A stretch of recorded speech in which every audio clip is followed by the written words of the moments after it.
A very good morning to all of you students. I welcome you again for this online session of class 11. Yesterday we had started with the chapter Ranga's marriage. Today I am going to give you a quick recapitulation of the chapter. We had just started from the book also, then we'll continue from the book again. Ranga's marriage is a story about a boy who returns to his village after receiving education in English medium school from Bangalore. Yesterday we studied this. The whole village floods over to see if there is any change in the boy. They find him almost the same. Ranga hails from Hushali. He belongs to a place called Hosahalli, a village in Mysore. The narrator is impressed that the boy still does namaskar in the traditional method. He blesses the boy, may you get married soon, with all such pleasantries, right?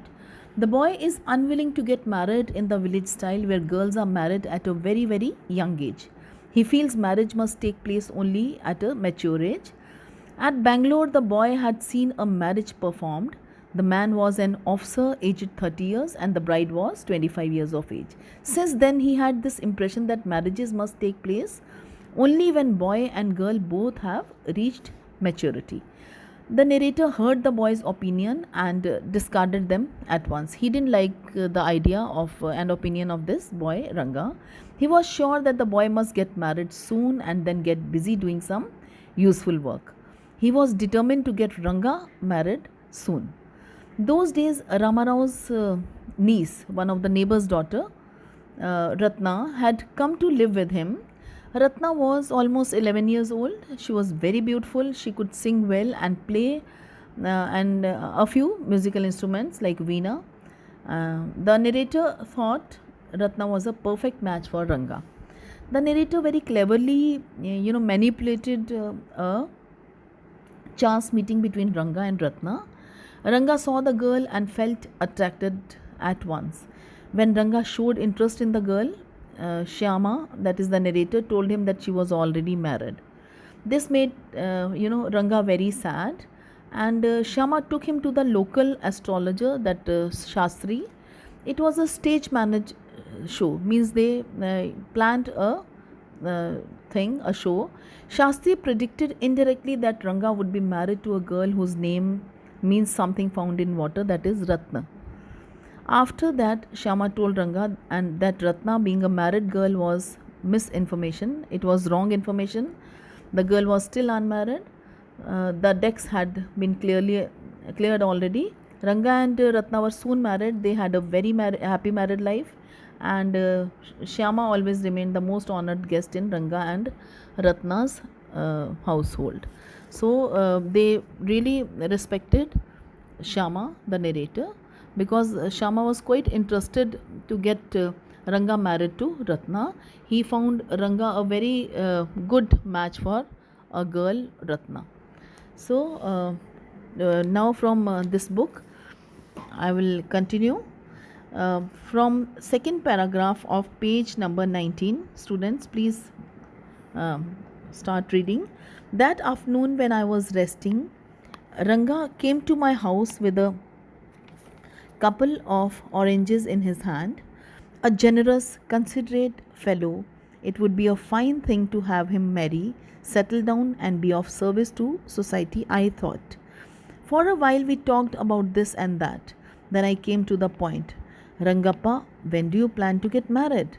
I am not going to get married now, he said. Why not?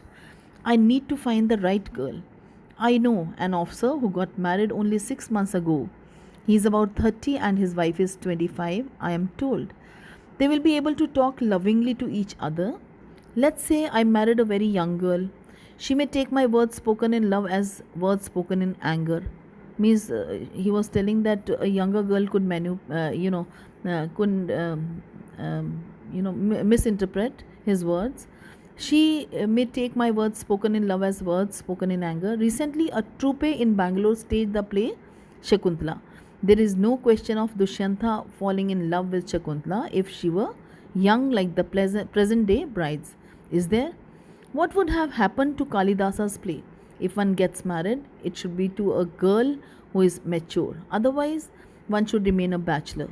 That's why I'm not marrying now. Is there any other reason? A man should marry a girl he admires. What we have now are arranged marriages. How can one admire a girl with milk stains on one side of her face and wetness on the other? Or so young that she doesn't even know how to bite her fingers. One a neem fruit, the other a bitter gourd. Exactly, Ranga said, laughing. I was distressed that the boy who I thought would make a good husband had decided to remain a bachelor. After chatting for a little longer, Ranga left. I made up my mind right then that I would get him married. So, when everybody left, then Rangappa uh, was there, and the narrator asked Rangappa how he was. Ranga noticed him, came near him, and greeted him respectfully. Ranga was a very, worldly wise gentleman. He knew when it would be to his advantage to talk to someone. He rightly assessed people's worth. The narrator was resting in the afternoon when Ranga came to his house with a couple of oranges in his hand. The narrator regarded him a generous, considerate fellow. He thought that it would be a fine thing to have him marry, settle down, and be of service to the society. He asked Rangappa when he planned to get married. Ranga replied that he was not going to marry just then. He needed to find the right and suitable girl. She should be mature enough. Secondly, he wanted to marry a girl he admired. He was not in favor of the arranged marriages prevalent in society.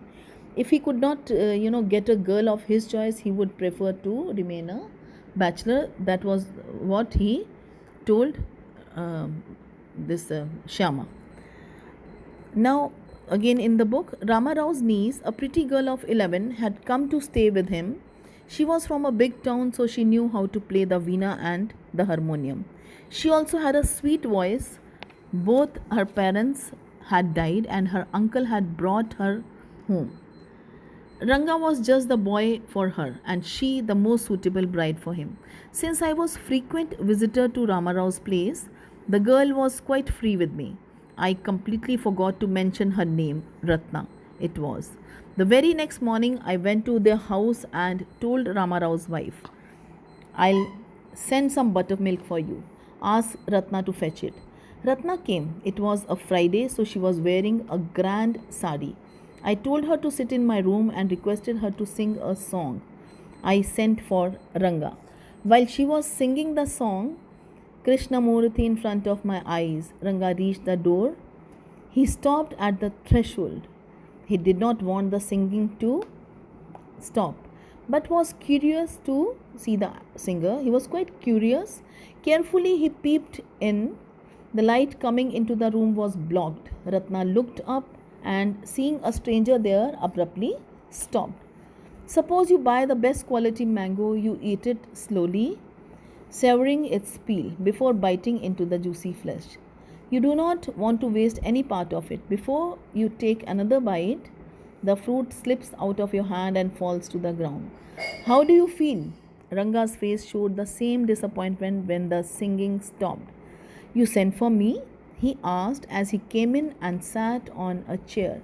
Ratna stood at a distance, her head lowered. Ranga repeatedly glanced at her. Once our eyes met and he looked very embarrassed. No one spoke for a while. It was my coming in that stopped the singing. Let me leave. Words, mere words. The fellow said he would leave but did not make a move. How can one expect words to match actions in these days of Kali Yuga? Ratna ran inside, overcome by shyness. After a while, Ranga asked, Who is that girl, Swami? Who's that inside? The lion wanted to know. The he-goat who had taken shelter in the temple replied, Does it matter who I am? I am a poor animal who has already eaten 9 lions. I have vowed to eat one more. Tell me, are you male or female? The lion fled the place in fear, it seems. Like the he goat, I said, what does it matter to either of us who she is? I am already married and you aren't the marrying kind. Very hopefully, he asked, she isn't married then? His voice did not betray his excitement, but I knew it was there. She was married a year ago. His face shriveled like a roasted brinjal. After a while, Ranga left, saying, I must go, I have to work at home. Now, the narrator felt distressed when he came to know about Ranga's decision that he would remain a bachelor. Ranga left after chatting for some time. The narrator made up his mind, Shama made up his mind that he would get Ranga married. He thought that Rama Rao's niece Ratna, a pretty girl of 11, would be the most suitable bride for him. She was from a big town and she knew how to play the veena and the harmonium. She also had a sweet voice. In fact, Shama was finding both Ratna and Ranga a very compatible match for each other. The next morning, the narrator went to Rama Rao's house and told his wife to ask Ratna to fetch some buttermilk from the house. When Ratna came, he requested her to sing a song. On this Friday, she was wearing a grand sari.